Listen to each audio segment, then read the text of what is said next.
Saya akan share dua nama di dalam Alkitab. Mereka ini pernah di dalam satu tim dan pernah mengikuti hamba Tuhan besar, yaitu Paulus, yang hamba Tuhan besar itu ya.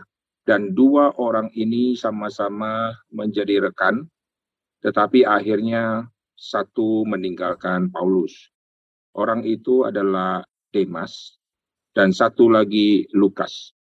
Alkitab memunculkan dua nama ini bersama-sama melayani bersama dengan Paulus dan rekan sekerja Paulus. Lalu sampai suatu saat Demas yang mengikuti Paulus, akhirnya dia undur.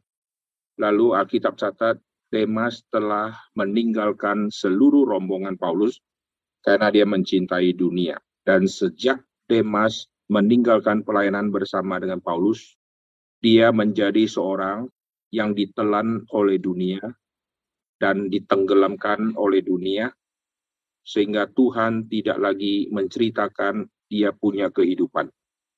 Tetapi sisa satu yang tetap setia, yang meninggalkan kehidupan dunia, lalu melayani bersama dengan Paulus.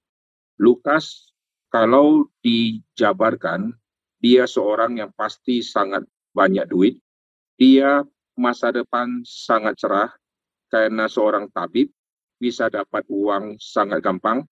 Dia kalau mengobati seorang pejabat atau mengobati raja atau kaisar, dia pasti dibayar sangat mahal. Dan di zaman dulu, orang yang jadi tabib tidak banyak. Maka kalau ada orang sakit, pasti carinya ke tabib yang adalah tabib yang pasti dianggap tabib yang baik. Nah, kalau Lukas menjadi seorang tabib dan buka praktek, maka dia pasti salah satu tabib yang mendapatkan pasien yang sangat-sangat banyak, karena orang-orang Yahudi pada zaman dulu itu mereka sangat miskin dan mereka banyak yang menderita dan sakit penyakit. Ini terbukti waktu Yesus melayani, terlalu banyak orang sakit yang dibawa ke Yesus, ada yang sudah dibawa ke tabib, tetapi makin parah. Berarti tabib bukan profesi pengangguran. Nah, kembali lagi ke Lukas. Demas waktu meninggalkan semua demi dunia. Lukas demi pelayanan, demi Kristus, dia meninggalkan dunia. Ini dua orang yang berbeda arah. Satu kembali ke dunia, satu meninggalkan dunia. Akhirnya di dalam sejarah, orang yang meninggalkan dunia dan kenikmatan, orang itu yang Tuhan pakainya luar biasa. Saya pernah singgung, Lukas memecahkan rekor di dalam seluruh tulisan kitab Injil. Seluruh tulisan kitab Injil, Lukas punya kitab kosakatanya yang paling banyak. Matius secara pasal ada 28. Lukas secara pasal 24. Tapi secara kosakata, Lukas memecahkan rekor. Lalu seluruh tulisan Paulus, ada 13 kitab tulisan Paulus, kosakata begitu banyak. Tulisan Lukas, yaitu kitab Lukas dan kitab Kisah Para Rasul, dua kitab itu memecahkan rekor seluruh tulisan daripada Paulus. Kenapa saya singgung ini?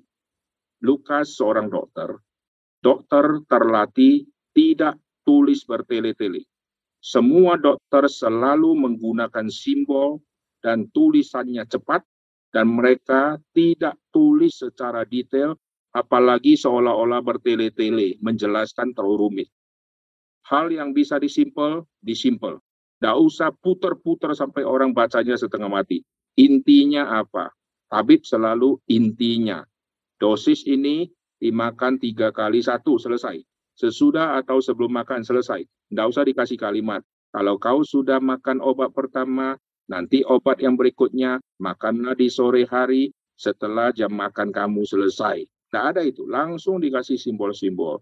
Dan orang yang terbiasa tulis singkat-singkat, Tuhan pakai dia, dan dia harus pikul salib, dan dia harus menderita di dalam menulis yang tidak biasa untuk karakter dia menulis.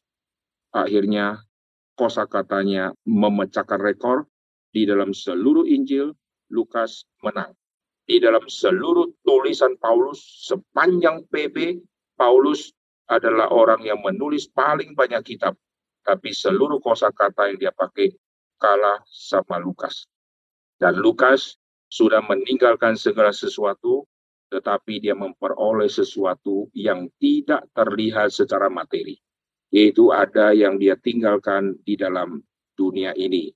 Tadi Pak Erik ada katakan, kalau kita sudah mati, cucu cicit kita masih ingat kita enggak? Kebanyakan cucu pun sudah tidak ingat si kakek, apalagi si cicit. Karena apa? Karena selama si kakek masih muda, kakek tidak pernah meninggalkan segala sesuatu, lalu bisa menjadi berkat untuk generasi yang akan datang. Akhirnya sejarah menutup mereka. Kalau kita pergi ke pemakaman, kita lihat batu-batu nisan, kita hanya lihat nama dan foto, kalau masih ada foto. Sebagian foto sudah dicuri, dicongkel. Lalu kita hanya lihat ayat Alkitab. Tapi kita cari tahu siapakah orang ini yang ada sesuatu yang dia tinggalkan, sudah tidak pernah ada lagi, dan akhirnya orang itu boleh ada makamnya, boleh tidak ada makamnya. Tetapi orang-orang yang meninggalkan segala sesuatu di dalam zaman, makamnya tidak boleh tidak ada.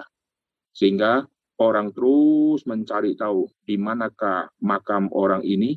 Dan setelah makam orang ini ada beratus-ratus tahun, orang di zaman-zaman mendatang masih pergi ke makam, lalu membaca bukunya di depan makamnya. Atau membaca kalimat-kalimat syair dia, kalimat-kalimat mutiara dia di depan makam dia. Dia sudah tidak ada, tetapi orang datang untuk mengingat. Kalaupun makamnya tidak ditemukan, atau dulu dia mati, tidak di makam, orang tetap akan mengingat pernah ada tokoh ini melalui lukisan kah atau foto kah yang ditinggalkan di dalam sejarah, dan orang mengingat orang itu. Maka di dalam hidup seperti yang tadi di-sharingkan, hidup ini sangat singkat. Sudahkah kita meninggalkan sesuatu untuk cucu cicit kita? Jangan-jangan kita juga sebagai orang yang akhirnya hanya meninggalkan batu di dalam dunia, yaitu batu nisan dengan nama kita yang tidak ada signifikan. Banyak makam tidak signifikan, tapi makam-makam tertentu bernilai historis, dan itulah yang menjadi kenangan dan diingat orang sepanjang zaman. Yang lain hanya mengisi di bumi, lahir, lalu berdagang, dapat duit, lalu mati. Lalu tidak ada yang dihasilkan. Sayangnya, jadi dua nama ini ingat baik-baik. Satu, tinggalkan pelayanan, kembali ke dunia, Tuhan hapus sejarahnya. Satu, tinggalkan dunia, ikut pelayanan, Tuhan ingat semua ini. Dan sampai hari ini seluruh gereja, mau di kota besar, di kota kecil, di gunung, di lembah, mereka baca tulisan tabib Lukas ini, yaitu kitab Lukas dan kisah para rasul.